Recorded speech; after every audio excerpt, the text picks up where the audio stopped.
넷째 날 저녁 우리 성도 여러분들 함께 말씀으로 만나게 뵙게 되어서 다시 한번 감사하고 환영합니다. 한두 일 동안 계속 귀에 못이 박히도록 한 사람의 얘기만 들으니까 그 사람에 대해서 조금 미운 점 고운 점이 좀 생기십니까? 우리가 세상을 살아가면서 뭔가 하나에 대해서 이렇게 계속 생각할 수 있다라고 하는 것은 아주 흔치 않은 경험이라고 생각합니다. 특별히 성경의 인물들 가운데서 우리가 한 사람을 깊이 관조하고 관찰할 수 있다라고 하는 것은 참 복된 일이라고 생각합니다. 지금까지 셋째 날 동안은 우리가 다윗의 좋은 면만을 좀 보았다고 한다면은 오늘은 약간 처음에 시작할 때 그 사람의 좀 좋지 않은 단점을 좀 보고 들어갈까 합니다. 우리 오늘의 말씀은 보다 더 나은 사람 네 번째 시간으로 사랑받기보다 사랑하기라고 하는 제목입니다. 사무엘상 21장에 보면은 이 다윗의 아주 그 인간적인 면모들이 그 21장에 아주 많이 나타납니다. 먼저는 그가 노브로 가서 아히멜렉이라고 하는 사람에게 들어갔다라고 제가 어제 그제 몇 번 말씀드렸지 않습니까? 그가 처음에 아히멜렉을 만나러 갔을 때에 이 아히멜렉이 갑자기 왕의 이 비서실장이 자기 집에 쳐들어왔다고 하면 안 되겠네요. 자기 집에 갑자기 들어오니까 이 대제사장이 놀라서 어쩐 일로 오셨습니까? 라고 묻습니다. 그때에 왜 당신이 혼자 있습니까? 라고 하는 그 질문에 다윗이 아히멜렉에게 뭐라고 대답하는가 하면은 누가? 왕께서 일을 제게 명령하시고 말씀하시기를 내가 너를 보내는 일과 내가 너에게 명령한 것을 아무에게도 알리지 마라. 이 말은 다시 말하자면은 왕께서 나를 비밀리에 보내셨는데 이 비밀리에 보낸 거를 네가 다른 사람한테 발설하면 된다 안 된다? 안 된다. 이제 그 말을 하는 거예요. 여러분 이 말은 명백히 무슨 말입니까? 거짓말입니다. 예. 이 다윗이 어떤 상황 위기 가운데 이 궁급한 마음으로 갑자기 뭐예요? 이게 의도했던 안 했던 간에 거짓말이 툭 튀어나온 거예요. 모르겠습니다. 저도 목사고 여러분들도 교회 다니는 성도들로서 우리가 세상을 살아가면서 거짓이라고 하는 것을 입에 담지 말고 살아야죠. 근데 세상을 살아가다 보면은 어찌 그게 마음처럼 되던가요? 때때로 살아가다 보면은 우리가 어떤 상황 가운데 코너에 몰릴 때에 우리의 마음속 생각과는 달리 우리 입이 뭔가가 툭 튀어나오는 그런 경험을 할 때도 있고 또 우리가 내가 이 정도밖에 되지 않았나라고 하는 그런 나의 바닥이 올라오는 경험을 우리가 종종 하곤 하죠. 그래서 우리가 다윗을 볼 때에 이 사람은 우리와 다른 정말 저 별천지의 사람이 아니라 어떤 사람이에요? 우리와 별반 다를 바 없는 그런 성정의 사람이라고 하는 것을 성경을 통해서 느끼게 되는 것입니다. 또한 우리가 지난 몇 시간 가운데 몇 번 언급을 드렸습니다마는 다윗이 어떤 상황 가운데 판단할 때 인간적인 판단을 했던 것을 볼 수가 있습니다. 사무엘상 21장 10절 그날에 다윗이 사울을 두려워하여 이 첫날 우리가 본 말씀이죠. 사울을 두려워하여라고 하는 이 표현이 여기 한글 성경에는 나오는데 일어나 도망하여 가드왕 아기스에게로 갔다 그랬습니다. 그가 어떤 연유였던 간에 이 사울이라고 하는 왕의 그 폭정과 위협 앞에서 자기 나름의 생각의 머리를 굴려서 도망간 것이죠. 판단한 것이죠. 이렇게 다윗이 인간적으로 판단하여 유다 땅이 아닌 블레셋으로 도피한 그런 모습 속에서 또 다윗의 인간적인 모습을 보게 됩니다. 또 세 번째로 이 다윗의 모습이 21장의 12절에 또 나타나는데 다윗이 이 말을 그 마음에 두고 가드 왕 아기스를 어떻게 했다? 심히 두려워했다라고 하는 말이 직접적으로 나타납니다. 제가 첫날에는 다윗이 사울조차도 두려워하지 않았는데 이 사람이 누구를 두려워해요? 이방 왕을 심히 두려워했다라고 성경이 기록하고 있는 것입니다. 어쨌든 간에 이런 모습은 21장에 나타나는 이런 모습은 다윗의 아주 인간적인 면모를 드러내는 적나라한 모습인 것입니다. 시대의 용사였던 다윗조차도 마치 아합과 이세벨 이 왕의 위협 앞에서 처음에는 그들을 심판하려고 했다가 뭐예요? 나중에 그들의 그 기세등등한 그 위협 가운데서 도망갔던 누구? 엘리야와 같이 그런 나약한 모습을 하고 있었던 것입니다. 그가 이런 궁급한 이런 상황 가운데에서 자신의 처지를 친구 요나단에게 어떻게 얘기를 하는가 하면은 사무엘상 20장 3절에 나와 사망 사이가 몇 걸음이다? 한 걸음밖에 되지 않는다. 내가 정말 이런 정말 그 죽음과 위기의 순간 가운데 때로는 거짓말도 하고 때로는 인간적인 판단도 하고 그렇게 살기 위해서 바둥바둥 발버둥 치는 그런 상황을 자기 친구 요나단에게 내가 거의 죽게 되었다라고 표현하는 것이죠. 사람이 매사에 이렇게 의미 있게 묵직하게 살아갈 수는 없는 겁니다. 이렇게 살아가다 보면은 이런 풍파를 겪게 되는 것이죠. 제가 그 초년병 시절 때, 목회 초년병 시절 때 양구라고 하는 곳에서 목회를 한 적이 있습니다. 거기에서 이제 목회를 하면서 이 시즌보다 좀 더 겨울이죠. 1월 달에 사경회를 하게 되었어요. 그때 한 선배님이 저희 교회에 사경회 강사로 이제 오시게 되었는데 그 선배님이 좀 대외적인 활동을 하는 분이셨어요. 그래서 속초 MBC에 뭐 방송에 뭐 나가야 될 일이 있다는 거예요. 월요일부터 사경회를 시작해서 화요일 그다음에 수요일이 되었는데 수요일 날 이 점심 때 1시인가 뭐 그때 방송국에 스케줄이 잡혀 있다는 겁니다. 그래서 제가 모셔다 드리겠노라고. 그래서 그 낮에 저희가 이제 시간 맞춰 가지고 양구에서 속초로 이제 출발을 했습니다. 근데 출발할 때부터 약간 이 날씨가 꾸물꾸물하더니만은 가는 길에 갑자기 뭐가 내리는 거예요? 그냥 보통 눈도 아니고 한방 눈이 내리는 거예요. 한방 눈이 내리는 그 상황 가운데서 얼마나 그 눈이 바짝 오면은 그 노면이 미끄럽지 않습니까? 가다가 그 용대리를 지나가다가 저희 차가 한 두어 번 미끄러졌어요. 휙 하고 막 돌아가는 거예요.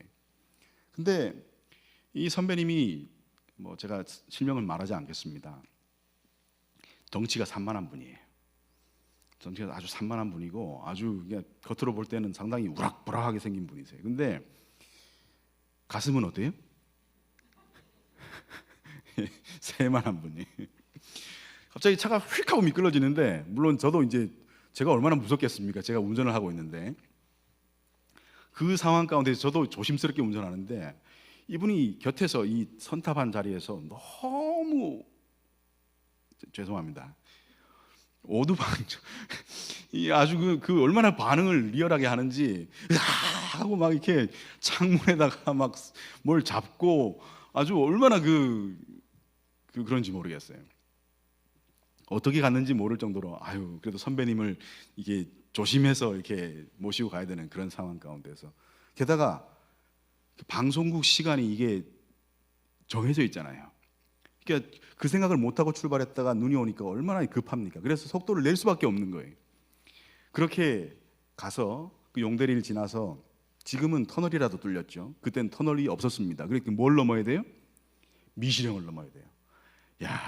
그 펑펑 내리는 그 눈길 가운데 미시령을 넘는데 정말 앞이 안 보이더라고요. 그 정도로 낮인데도 안 보일 정도로 그 위험한 길을 진짜 설설설 기듯이 내려갔습니다.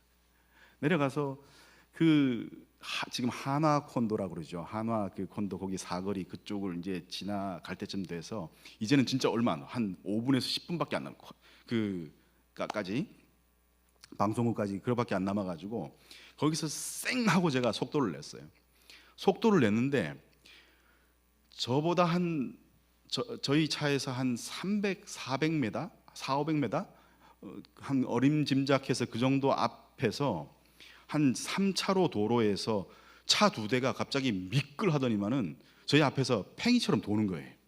뱅글뱅글 2대가 뱅글뱅글 도는데 제가 그 상황에서 한 90km를 달렸던 것 같아요. 8, 90km를 팍 달리면서 그 2대가 먹고 있는 그 찻길을 어떻게 해요?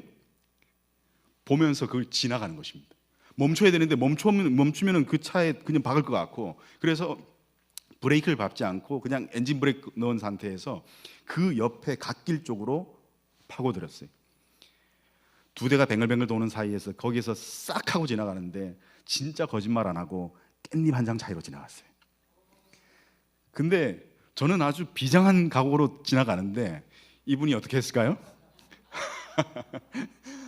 이 선배님이 완전히 그 차가 떠나갈 정도로 나중에 그 지나가고 나니까 이분이 머리는 뒤로 가 있고 다리가 올라와 있는 거예요, 이렇게.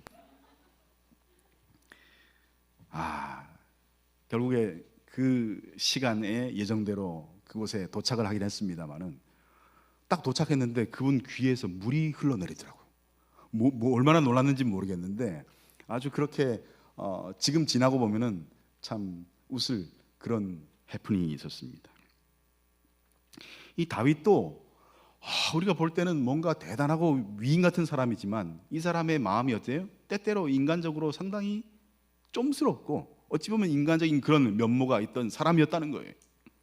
근데 이런 쫌스러웠던 사람이 어떻게 일국의 왕이 될 수 있었을까? 물론 하나님의 부르심, 또 많은 사람들의 어떤 지지가 있었겠죠.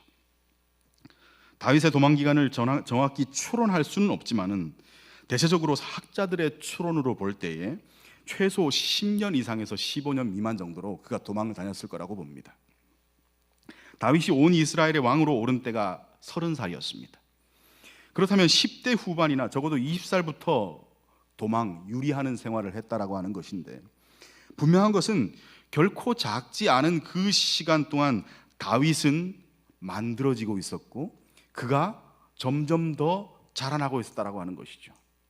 그 오랜 기간 그를 버틸 수 있게 만든 것이 여럿 있었는데 저는 그 가운데 하나가 바로 다윗에 대한 요나단의 사랑이었다고 믿습니다.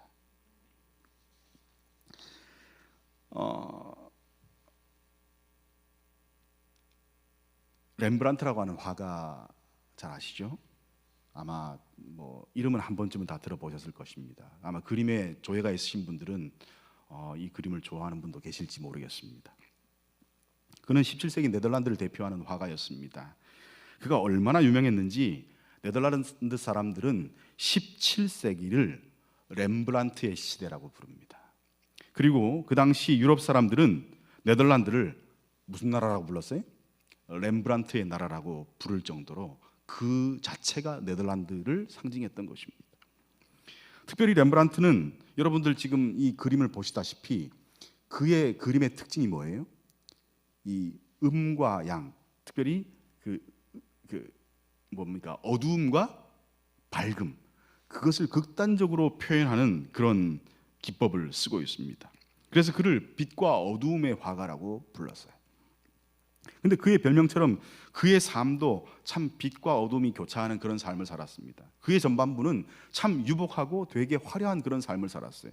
그림 화가로서 많은 사람들에게 인정받는 그런 삶을 살았습니다. 그가 그린 그림마다 매우 비싼 값에 팔렸고 그는 큰 명성을 얻었어요. 네덜란드 수도인 암스테르담에 큰 저택을 짓고 많은 부동산을 소유한 그런 부를 누리고 살았던 사람이었습니다. 그러다가 승승장구하던 그의 인생이 하향 곡선을 타게 됩니다. 정말 사랑하는 아내를 잃고 여러 가지 일들이 겹치면서 그의 재산들이 다 날아가고 빈털터리가 되었어요. 그의 그림은 야간 순찰대라고 하는 그림을 끝으로 그 이후에 그린 그림들은 그 당시 그 상황 가운데서 인정받지 못하는 그림이 되고 말았습니다. 여기 보시면은 해부학 강이라고 하는 그림은 그가 잘 나갈 때 그린 그림이고, 돌아온 탕자라고 하는 그림은 이 사람이 이 그림을 그렸는지도 그 당시의 사람들은 잘 모를 정도로 그렇게 잊혀져 갔던 그런 상황 가운데 그린 그림입니다. 그런데 그 비참한 노년을 보낸 놀랍게도 그의 그림 가운데 훗날 명작으로 추앙받는 대부분의 그림들은 가장 어려운 시기에 그렸던 그림들이었습니다. 여러분, 우리 시대소망 책 합본 말고요, 저기 우리 그 양장본 보시면 이 사람 그림 많이 나오죠. 이 작품은 렘브란트가 아내 사스키아를 잃었을 때에, 그리고 그의 명성이 하루아침에 추락한 이후에 가장 깊은 슬픔 가운데 그린 제목이 뭘까요? 다윗과 요나단이란 그림입니다. 1642년도 그가 36살 때 그린 작품입니다. 솔직히 다윗을 요나단이 왜 이토록 사랑했는지 저도 궁금해요. 남자가 남자를 사랑하는데 이유가 있습니까? 혹시 여러분 남자가 남자를 어떻게 좋아하고 하는 그런 부분 이유가 있을까요? 몇 가지 이유를 말씀드리라고 한다면은, 첫 번째, 여린 소년임에도 불구하고 만군의 여호와만을 두려워하면서 다른 이들을 두려워하지 않는 다윗이 용기를 가졌다는 점, 아마 그것의 매력을 느꼈을지 모르겠습니다. 두 번째로, 다윗의 지혜로움입니다. 제가 엊그제도 말씀드렸죠. 다윗이 늘 지혜로운 사람이었다. 그의 처신은 자신을 드러내는 것이 아니라 언제나 겸손함을 옷 입고 있었어요. 그 겸손함이 요나단의 눈길을 끌었을지 모르겠습니다. 또한 다윗은 목숨을 아끼지 않고 전쟁에 임했고 왕과 그 나라에 충성을 다했던 선한 신하였습니다. 그런 충성심에 또한 다윗을 바라보면서 요나단이 정말 매료됐는지 모르겠어요.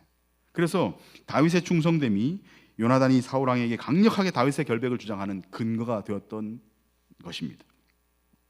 이 외에 여러 이유가 있겠지만은 요나단은 여러분, 요나단과 다윗이 동년배가 아닙니다. 요나단보다 다윗이 거의 조카뻘 이상으로 이게 나이 차이가 나는 그런 사람입니다.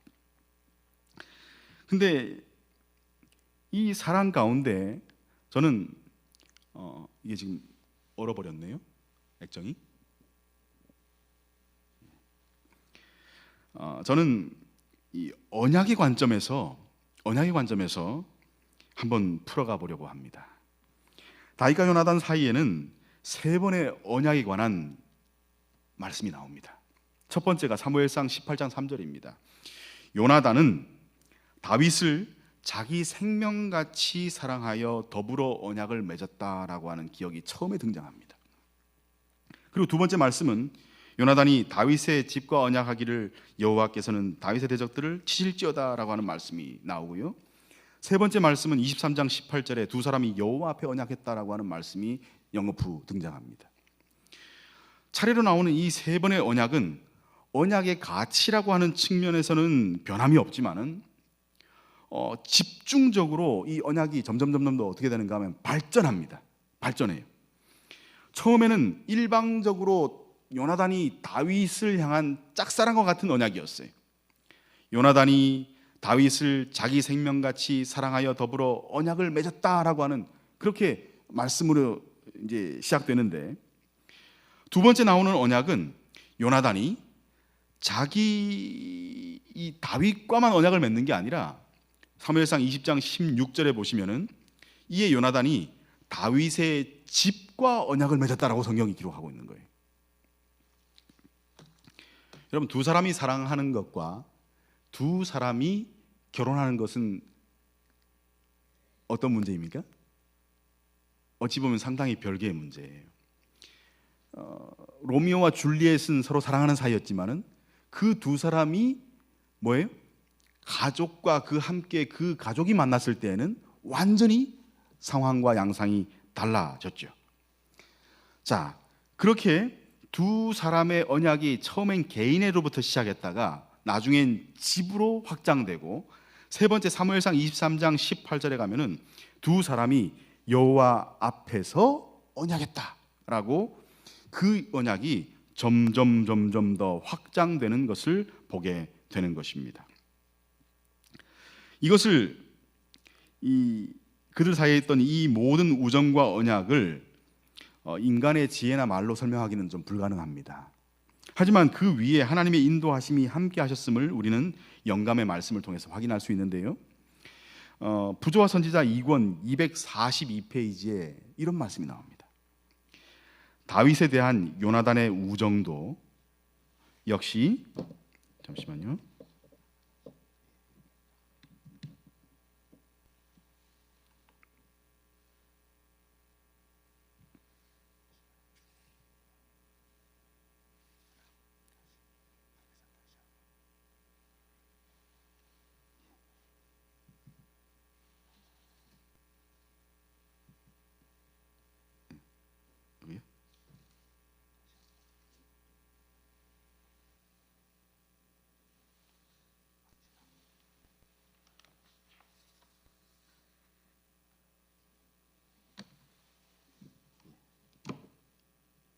잠시만 인내심을 가지고 기다려 주시기 바랍니다.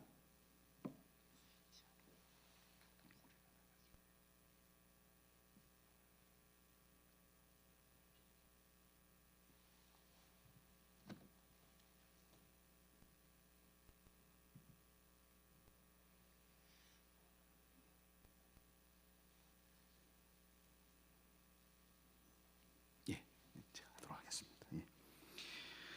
다윗에 대한 요나단의 우정도 역시 장래 이스라엘의 통치자의 생명을 보존하기 위한 하나님의 섭리였다라고 기록하고 있습니다. 이 두 사람의 그냥 개인적인 어떤 마음의 우정과 사랑에서 그치는 것이 아니라, 이 요나단이 다윗을 사랑하게 만들었던 그 모든 것이 하나님의 왕제를 준비시키기 위한 하나의 뭐였다고요? 섭리였다라고 영감의 말씀은 기록하고 있는 것이죠. 이러한 그들의 언약 관계 속에서 하나님께서 다윗을 생명사계 속에 감추시고 그를 보호하셨다가 그로 하여금 하나님의 귀하신 뜻을 펼치는 도구로 삼아 주셨던 것입니다. 여러분 애석하게도 이 언약 이후로 둘은 서로를 보지 못합니다. 이 마지막 세 번째 언약 이후에 그들은 서로 만나지를 못합니다. 그렇다면 다윗에게 베푼 요나단의 사랑의 실체를 조금 더 확인해 보도록 하겠습니다. 다윗은 요나단으로부터 뭘 얻었어요? 겉옷을 얻었습니다.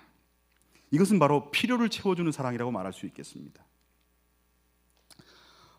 사무엘상 18장 3절과 4절에 보면은 요나단은 다윗을 자기 생명같이 사랑하여 더불어 언약을 맺었으며 요나단이 자기의 입었던 무엇을 벗어? 겉옷을 벗어 다윗에게 주었고 그 군복과 칼과 활과 띠도 그리하였다라고 말씀하고 있습니다. 여러분 아까 제가 보여줬던 이 렘브란트의 그림 기억하시죠? 여기 보시면은 이제 한 젊은 소년이 안겨 있습니다. 안겨 있고 거기에 어떤 귀공자 같이 생긴 사람이 그 젊은 소년을 안고 있는데, 그 젊은 소년의 이 입은 옷이 어때요? 아주 이게 뭐예요? 금빛 나는 옷이에요. 그리고 그가 뭘 패용하고 있습니까? 칼을 가지고 있어요. 보이시나요? 칼을 가지고 있어요. 그가 겉옷을 주었다라고 하는 것은 아주 의미가 깊은 행동입니다. 이때는 요나단이 다윗과 처음 대면한 지 얼마 지나지 않은 시점이었는데, 이 도망가는 이 다윗을 보고 자신이 베풀 수 있는 최대한의 호의를 베푼 행동이 바로 겉옷을 벗어준 것입니다. 겉옷을 비롯해 군복과 무기를 주었다는 것은 무엇을 의미하고 있습니까? 겉옷은 여러분 예의나 격식을 차리기 위해서 보통 입었습니다. 그리고 일종의 제산 역할을 했는데, 활동할 때에는 보통 벗고 있는 옷이죠. 여러분들 뭐라고 하면 좋을까요? 우리 코트라고 해야 될까요? 이제 좀 든든하게 입을 때 걸치는 옷을 이 겉옷이라고 하는데, 이스라엘의 규례에는 출애굽기 22장 26절에 내가 만일 이웃의 옷을 전당 잡거든 해가 지기 전에 그에게 뭐하라? 돌려보내라 라고 하는 말씀이 율법에 나옵니다. 그래서 꼭 필요한 필수품이라고 하는 것을 나타내는 거예요. 아무리 전당 잡혔을지 할지라도 그 겉옷이라고 하는 것은 그의 삶에 있어서 정말 필수 불가결한 것이기 때문에 그 겉옷을 완전히 빼앗지는 말라라고 하는 것입니다. 게다가 여러분, 삼손의 때에 삼손이 블레셋과 수수께끼를 내면서 이 뭘 조건으로 내건지 아십니까? 겉옷 30벌이었습니다. 그 정도로 그 당시에 이 나라와 나라 사이에서도 뭔가를 이렇게 주고받을 수 있을 정도로 겉옷이라고 하는 것은 재산적으로 가치가 아주 큰 재원이었던 것입니다. 그만큼 그 시기에 가치 있는 재물로 여겨진 것이 바로 겉옷이었어요. 또한 사람들은 극한 슬픔 중에 있을 때 그 슬픔이 크다라고 하는 것을 뭘로 표현했습니까? 이 겉옷을 찢음으로써 표현했어요.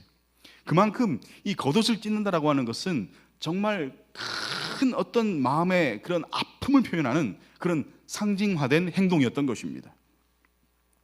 이런 겉옷을 주었다라고 하는 것은 엄청난 사랑의 발로라 아니할 수 없습니다. 이런 의미에서 요나단은 마태복음 5장 40절에 나오는 여러분 우리가 잘 아는 말씀, 또 너를 송사하여 속옷을 가지고자 하는 사람에게 뭐까지 벗어주며 겉옷까지도 가지게 하라고 하는 그 말씀을 실제로 행동한 몇 안 되는 사람 중에 하나인 것이죠. 사람을 구제하고 사랑한다는 것은 필요를 채워줌으로써 표현되는 것입니다. 아무리 남편이 아내에게 사랑한다 하더라도 뭐예요? 실제로 뭐예요? 선물을 주는 것, 또 뭔가 내 마음을 표현하는 것, 그것이 필요한 것과 마찬가지인 것입니다. 또한 다윗은 요나단에게서 정보를 얻었습니다. 요나단은 경각간에 달린 다윗을 여러 차례 구해 주었습니다. 즉 아버지 사울의 악한 시도를 여러 차례 다윗에게 밀고 해 주었어요. 첫 언약을 맺은 후 18장부터 20장까지 사울은 총 6번 다윗을 죽이려고 합니다. 3번은 창을 던졌어요. 또한 2번은 이 전쟁터로 4번 했습니다. 전쟁터로 그를 이제 출전시켜서 거기에서 전쟁터에서 죽게 하려고 했어요.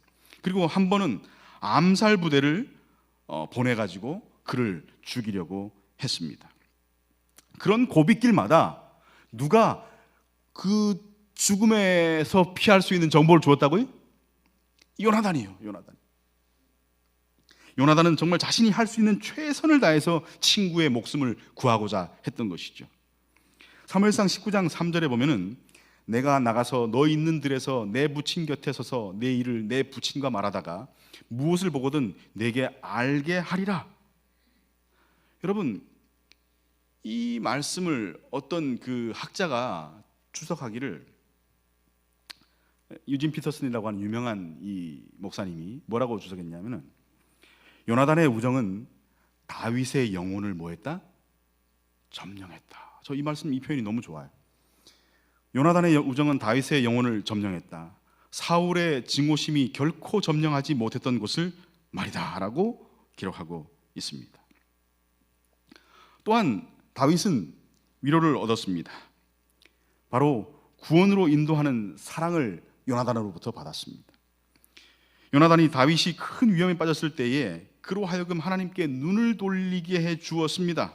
그것은 가장 강력한 도움이었어요. 사무엘상 23장 16절에 사울의 아들 요나단이 일어나 수풀에 들어가서 다윗에게 이르러 어떻게 했다고요? 그로 하나님을 힘있게 의지하게 했다 그랬습니다. 다윗이 정말 경각간에 이르러서 그의 마음도 지치고 그의 몸도 지친 바로 그 상황 가운데에서 요나단이 다윗으로 하여금 어떻게 해요? 그냥 단순히 그냥 인간적인 위로가 아니라 하나님의 은혜를 입도록 그렇게 힘을 주었다고, 하나님을 힘있게 의지하게 만들었다라고 하는 것입니다. 제가 신학과 들어갔을 때 저는 신앙의 연조가 그렇게 많지 않았습니다. 고등학교 2학년 때 친일을 받았어요. 학생반 시절 때 이제 교회를 접해가지고 신학과라고 하는 곳을 이제 갔을 때에 그 당시에 삼육학교를 나왔던 친구들의 그 모습이 너무 대단하더라고요. 그렇게 정신도 못 차리고 그냥 갈팡질팡하고 있는 그런 상황 가운데에서 저희 둘째 누님이 한 번은 저희 학교에 찾아왔었어요. 그러면서 저와 함께 이제 뭐 좀 뭘 얘기를 나누다가 이제 그 어디죠? 오야뽕을 이렇게 걷게 되었습니다. 걸어가면서 이제 한번 툭 이런 말을 던져요. 우리 동생 나중에 목사님 되거든. 네가 주목받는 목사가 되지 말고 사람들로 하여금 예수님을 주목하게 하는 그런 목사가 됐으면 좋겠어. 그 말을 하는 거예요. 근데 그 말이 지금도 제가 거의 30년이 넘게 지났지 않습니까? 그리고 30년 가까이 그렇게 지난 그런 상황 가운데서도 아직도 제 마음 가운데 쟁쟁이 남아있어요. 정말 중요한 것이 무엇인가? 바로 위기와 어려움 가운데 있는 사람, 그 사람에게 가서 그냥 손잡아주면서 단순히 그냥 인간적인 위로가 아니라 그 사람으로 하여금 누굴요? 예수님께로, 정말 참된 위로자 되시는 예수님께로 그를 인도할 수 있는 그런 위로자라고 한다면은 우리가 구원받을 수 있지 않겠습니까? 이토록 요나단은 언약의 대상이었던 다윗의 육적 필요와 더불어서 그의 겉옷을 입혀주었습니다. 더불어서 그의 영적인 필요까지 채워주는 보험과도 같은 존재였던 것입니다. 어찌 보면은 요나단의 죽음으로 이 언약은 종지부를 찍은 듯 했습니다. 하지만 다윗은 그 받은 사랑과 언약을 기억했어요. 그는 활의 애가라 불리는 이 노래에서 이렇게 요나단을 추모합니다. 사무엘하 1장 25절부터 있는 말씀인데요. 그대가 나를 사랑함이 뭐하다? 기이하다. 다윗이 요나단을 추모하면서 그대가 왜 나를 여러분 찬미 중에 이런 찬미 있습니다. 사랑이 구주를 죽게 했네 왜 날 사랑하나. 겸손히 십자가 지셨네 왜 날 사랑하나. 그 사랑의 이유를 알지 못해서 그대가 나를 사랑함이 기이하다라고 고백하고 있는 것이죠. 여러분 청춘 시절 혹시 사랑 때문에 밤잠 설쳐본 경험 갖고 계십니까? 그 설렘과 절절함으로 나를 온전히 희생하고픈 마음을 가져본 적은 없으셨습니까? 사랑에 빚진다됨을 고백하는 다윗의 모습은 그도 일깨워져야 하는 사람임을 알려줍니다. 제가 아까 말씀드렸다시피 다윗은 자신의 목숨을 구하기 위해서 그 구비구비마다 때로는 거짓말을 하고 때로는 인간적인 판단을 하고 때로는 여러 많은 실수를 하던 그런 사람이었습니다. 하지만 그런 그를, 미완의 대기인 그를 진정한 용기와 사랑으로 때로는 육체적인 필요와 때로는 정신적인 필요, 영적인 필요까지 채워주면서 그를 왕제로 다듬었던 요나단의 그 사랑이 우리가 지금 익히 알고 있는 다윗을 깎아 조각한 것이 다름없다는 것을 이 시간 말씀드리는 것입니다. 완성체로서의 다윗, 하나님의 종으로서의 다윗을 이야기할 때 저는 이 부분을 꼭 말하지 않을 수 없습니다. 제가 이번 가을에 학교 교수님 중에 한 분인 이제 김상래 교수님과 함께 자전거를 타기 위해서 이제 좀 약속을 했어요. 그래서 그분과 어딜 갔냐면은 그분 설교 때 되게 자주 나오는 그 강릉 왕산의 대길이라고 하는 곳이 있어요. 여러분 김상래 교수님 설교를 좀 들어보신 분이라면 그 대길이라고 하는 곳이 아마 어딘지는 안 가봤더라도 한 번쯤은 들어보셨을 겁니다. 근데 그 대길이에 가서 거기서 이제 산에서 이제 막 그 산악 자전거를 좀 타고 되게 즐거운 시간을 가졌어요.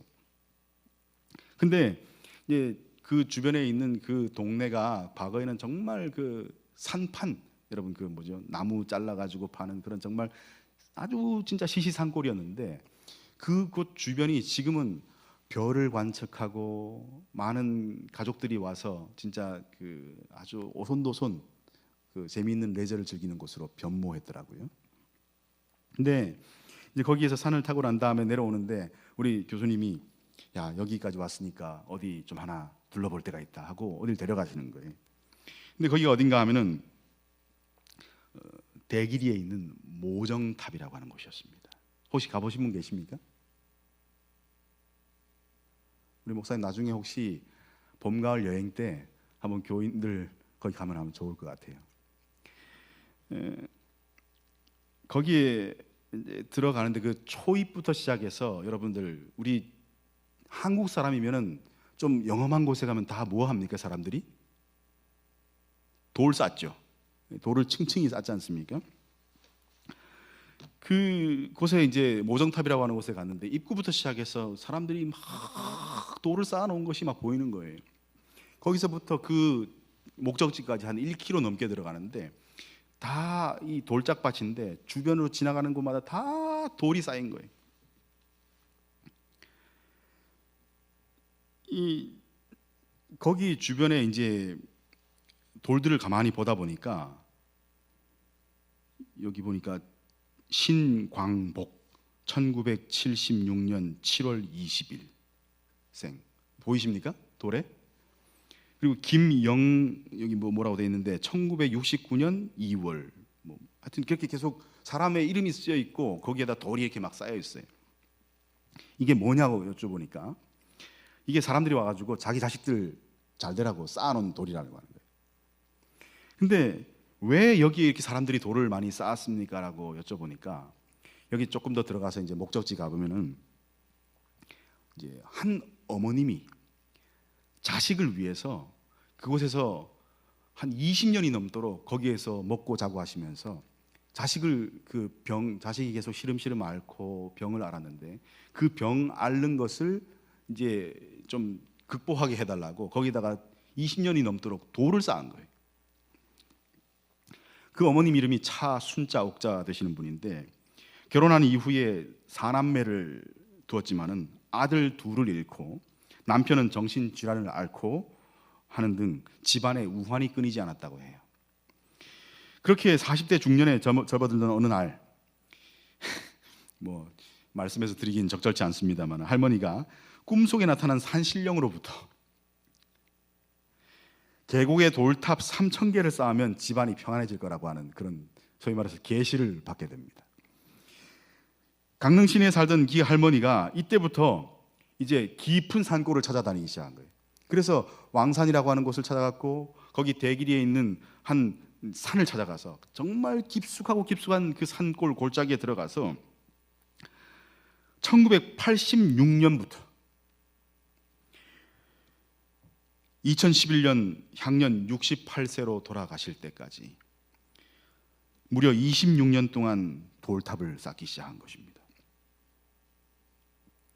그날 가서 제가 이제 찍은 사진인데 이 한 켠이 다 돌탑이에요. 근데 그걸 누가 쌓았다고요? 한 분 어머니가 쌓은 거예요. 노주산 모정탑길이라고 하는 곳인데 이 계곡이 진짜 딱 눈에 들어오는 모든 곳이 다 그 할머니가 쌓은 돌이에요. 물론 그 가운데 이제 이런 집이 하나 있는데 이거는 좀 약간 손을 본 거라고 합니다. 근데 원래는 진짜 허름한 너와집이 있었는데 그 너와집에서 그 추운 삭풍 가운데서도 저기서 밥을 해먹고 또한 거기서 기거하시면서 오직 누구 잘 되라고? 자식 잘 되라고 그렇게 20년이 넘는 세월 동안 계속 누가 오든 안 오든 간에 돌을 쌓아갔던 것입니다. 그 사연을 함께 이야기 듣는데 이건 누구만 할 수 있는 일이에요? 모정만 할 수 있는 일이죠. 부모만 할 수 있는 일이죠. 정말 마음 한구석이 먹먹한 그런 느낌을 받았습니다.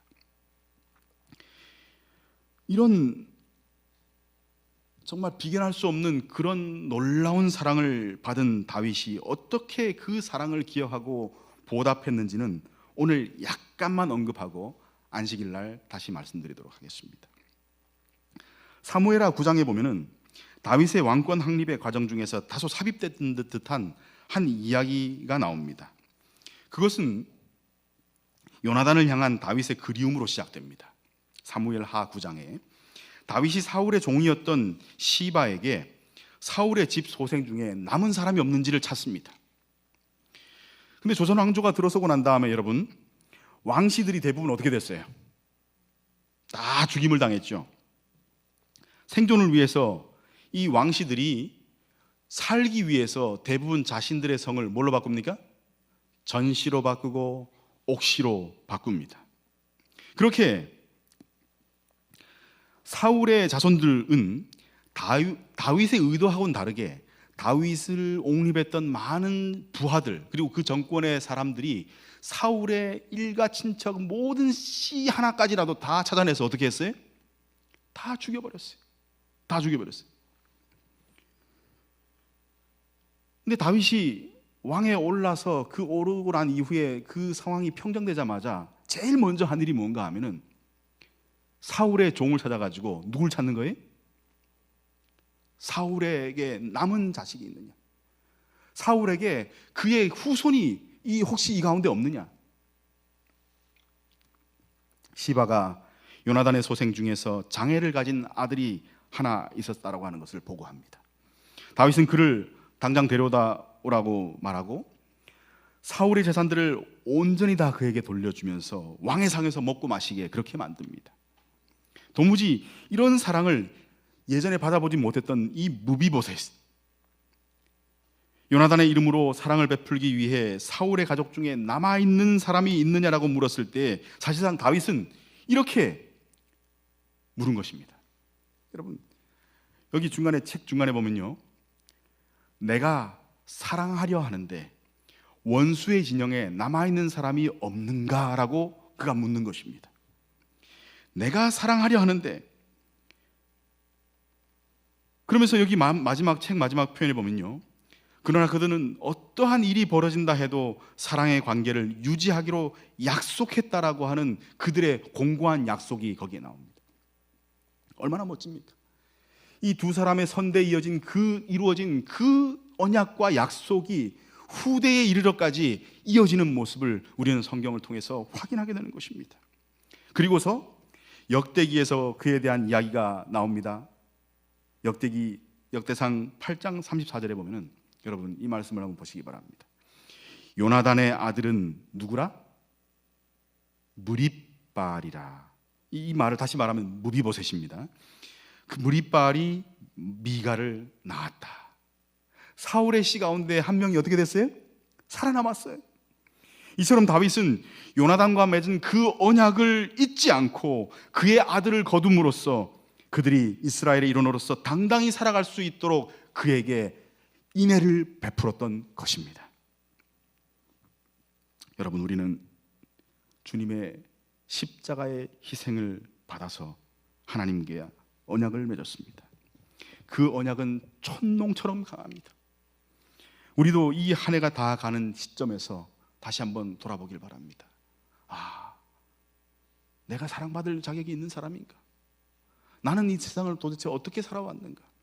그러면 지금 내가 서 있는 이 자리에서 나를 이토록 서게 만든 그 누군가의 사랑이 나를 붙들어 준 것은 아닌가? 그리고 그 받은 사랑을 통해서 나 또한 누군가를 붙들어 줘야 되는 것이 아닌가? 오늘 우리는 사랑받기도 잘하고 그로 인해서 또한 사랑을 줄 줄도 아는 그런 사람, 바로 다윗과 같은 그런 사람으로 서야 하겠습니다. 다윗이 정말 사랑을 통해서 일깨워지고 그가 일국의 왕으로서 그렇게 인애를 펼치는 왕으로 섰던 것처럼 오늘 이 시간 여러분의 삶 가운데에서 여러분을 붙들어 주시는 그 놀라우신 사랑을 기억하게 되길 바라고, 아울러서 여러분들이 그 사랑의 도구가 되기를 간절히 바랍니다. 말씀을 마치겠습니다.